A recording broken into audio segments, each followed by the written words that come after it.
Assalamualaikum warahmatullahi wabarakatuh. Di sini saya akan menjelaskan tentang bab 1, otomatisasi perkantoran. Kompetisi dasar. Memahami teknologi perkantoran, otomatisasi perkantoran, dan virtual office. Kemudian, melakukan pengelompokan teknologi perkantoran, otomatisasi perkantoran, dan virtual office. Pengertian.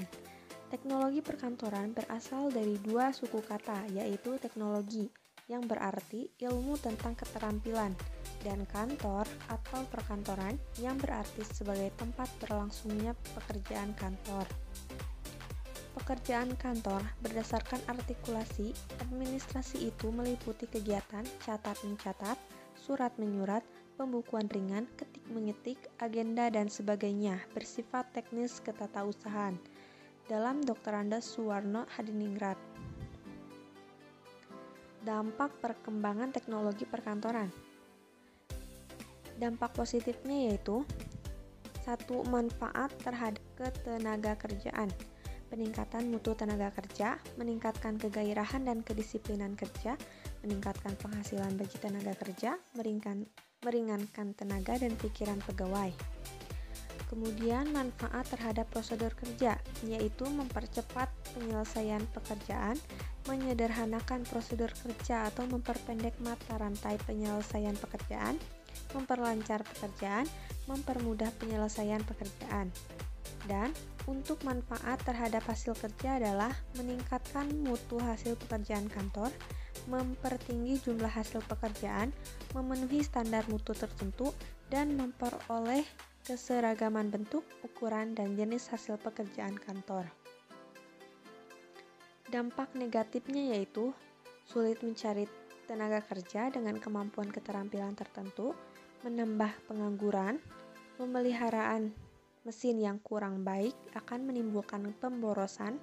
Jika terjadi pergantian mesin baru akan berakibat pada perubahan metode prosedur dan perlu diadakan pelatihan tenaga kerja. Perlengkapan kantor. Dalam buku pedoman umum penyelenggaraan administrasi sekolah menengah dijelaskan bahwa yang dimaksud perlengkapan ialah mencakup semua barang yang diperlukan, baik barang bergerak maupun barang tidak bergerak, sebagai sarana pendukung pelaksanaan tugas. Ada beberapa macam alat perlengkapan kantor berdasarkan jenis teknologi administrasi modern, sebagai berikut. A. Bekal kantor adalah benda yang akan habis, contohnya adalah kertas, pita, ballpoint, dan lain-lain. B. Mesin kantor, contohnya mesin tik. C. Peralatan kantor, terdiri atas mesin dan alat-alat. Kemudian perabot kantor, contohnya meja, kursi, lemari. Perabot kantor tempelan, contohnya rak yang menempel di dinding. F. Hiasan kantor, terdiri dari gambar atau foto, dekorasi, dan lain-lain.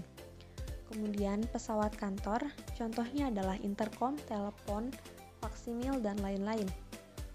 Dan untuk alat bantu peraga, contohnya tape recorder, TV, dan sebagainya.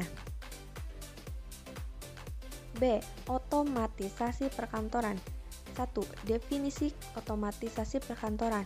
Menurut O'Brien, mendefinisikan otomatisasi perkantoran sebagai sistem otomatisasi berbasis telekomunikasi yang mengumpulkan, memproses, menyimpan, dan mendistribusikan pesan-pesan, dokumen-dokumen, dan komunikasi elektronik lainnya di antara individual, grup-grup kerja, dan organisasi. Konsep-konsep dari otomatisasi perkantoran adalah sebagai berikut. 1. Proses yang terjadi di perkantoran seperti halnya proses manufaktur selalu mengarah ke otomatisasi. 2. Otomatisasi kantor berevolusi dari aplikasi-aplikasi yang terpisah dan tanpa rencana menuju aplikasi yang terencana dan terpadu. 3. Otomatisasi kantor memudahkan penerimaan dan pengiriman otomatisasi. 4. Otomatisasi kantor memberikan keuntungan lebih besar melalui pengambilan keputusan yang lebih baik. 5. Otomatisasi kantor sebagai pelengkap bagi metode komunikasi tradisional, bukan sebagai pengganti. 2. Tujuan otomatisasi perkantoran. Otomatisasi perkantoran Alat Office Automation atau OA bertujuan untuk meningkatkan produktivitas kerja melalui berikut. A. Meminimalkan pengeluaran pada biaya, di mana munculnya komputer dapat menghemat biaya karena dapat menggantikan dan meringankan tugas pekerja dari berat menjadi ringan. B. Pemecahan masalah kelompok otomatisasi kantor dapat memberikan kemampuan antara manajer untuk saling melakukan komunikasi dengan lebih baik dalam memecahkan masalah. C. Pelengkap bukan pengganti. Dalam hal ini tidak akan menggantikan semua komunikasi interpersonal tradisional seperti percakapan tatap muka, percakapan telepon, pesan tertulis pada memo, dan sebagainya. 3. Manfaat otomatisasi perkantoran. Manfaat yang dapat diperoleh perusahaan dalam pemanfaatan sistem otomatisasi perkantoran meliputi berikut. A. Otomatisasi perkantoran membuat informasi lebih murah dan mudah digunakan, dipindahkan, dan dirawat. B. Dapat meletakkan landasan yang kuat untuk integrasi informasi sehingga perusahaan mampu berkompetisi lebih baik. C. Komputer tidak menggantikan pekerja saat ini. Komputer mampu menunda penambahan pegawai yang diperlukan untuk menangani beban kerja yang bertambah. 4. Pengguna otomatisasi perkantoran. Ada 4 kategori pemakai otomatisasi kantor meliputi berikut. A. Manajer, B. Profesional, C. Sekretaris, D. Clerical employee atau pegawai administratif. Sistem otomatisasi perkantoran memiliki beberapa macam. 1. Sistem komunikasi elektronik merupakan sistem teknologi untuk berkomunikasi. 2. Sistem kolaborasi elektronik adalah sistem yang tidak hanya pertukaran komunikasi dan pesan, tapi bagaimana informasi dan pesan digunakan untuk bekerja sama. 3. Sistem publikasi dan pengolahan image elektronik merupakan sistem penggunaan teknologi informasi untuk keperluan pembukuan dokumen tercetak. 4. Sistem pengolahan kantor merupakan sistem untuk mengorganisasikan aktivitas kerja. 5. Sistem elektronik formal merupakan sistem prosedur tertulis. Dan terakhir, sistem elektronik informal merupakan sistem yang tidak direncanakan secara tertulis. 7. Tahapan perencanaan otomatisasi kantor. A. Tradisional. Dalam hal ini, penggunaan teknologi utamanya ditujukan untuk mengurangi biaya dan meningkatkan produktivitas. B. Transisional. Dalam hal ini ditandai dengan mulai digunakannya proses data secara elektronik. C. Transformasional. Dalam hal ini merupakan fase integrasi informasi dan pematangan konsep Information Resource Management atau IRM yang merupakan konvergensi telekomunikasi dan informasi atau Information and Communication Technology atau ICT. 8. Aplikasi otomatisasi perkantoran. Ada word processing, electronic mail atau email, voicemail, electronic calendaring, audio conferencing, video conferencing, computer conferencing, facsimile transmission atau facsimile, video text, image store and retrieval, desktop publishing atau DTP, dan spreadsheet. 9. Faktor-faktor yang memengaruhi pilihan aplikasi otomatisasi kantor. A. Jenis organisasi, di mana seorang manajer di perusahaan dengan satu lokasi tidak akan mempertimbangkan konferensi audio dan video. B. Pilihan pribadi, manajer yang memilih komunikasi tatap muka tertarik pada konferensi video dan memanfaatkan kalender elektronik. C. Sumber daya OA, yang tersedia paduan manajer dibatasi oleh sumber daya OA yang tersedia dalam perusahaan.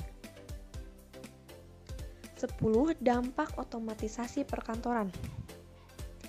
A. Dampak terhadap pekerja dan pekerjaan. 1. Angkatan kerja wanita, 2. Pekerja profesional dan teknis, 3. Manajer dan administrator, 4. Pegawai administrasi. B. Dampak terhadap pendidikan dan pelatihan pegawai. Perubahan terhadap struktur pekerjaan menyebabkan permintaan terhadap pegawai yang terampil terus meningkat karena peluang kerja untuk orang yang tidak memiliki keterampilan terus berkurang.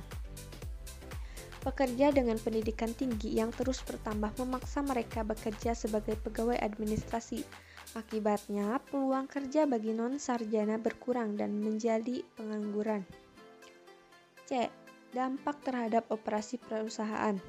Otomatisasi perkantoran membuat banyak perusahaan mulai memusatkan operasional penggunaan sistem informasi komputer di seluruh pusat untuk mengumpulkan, mengolah, dan mengirim data. C. Kantor virtual. Definisi kantor virtual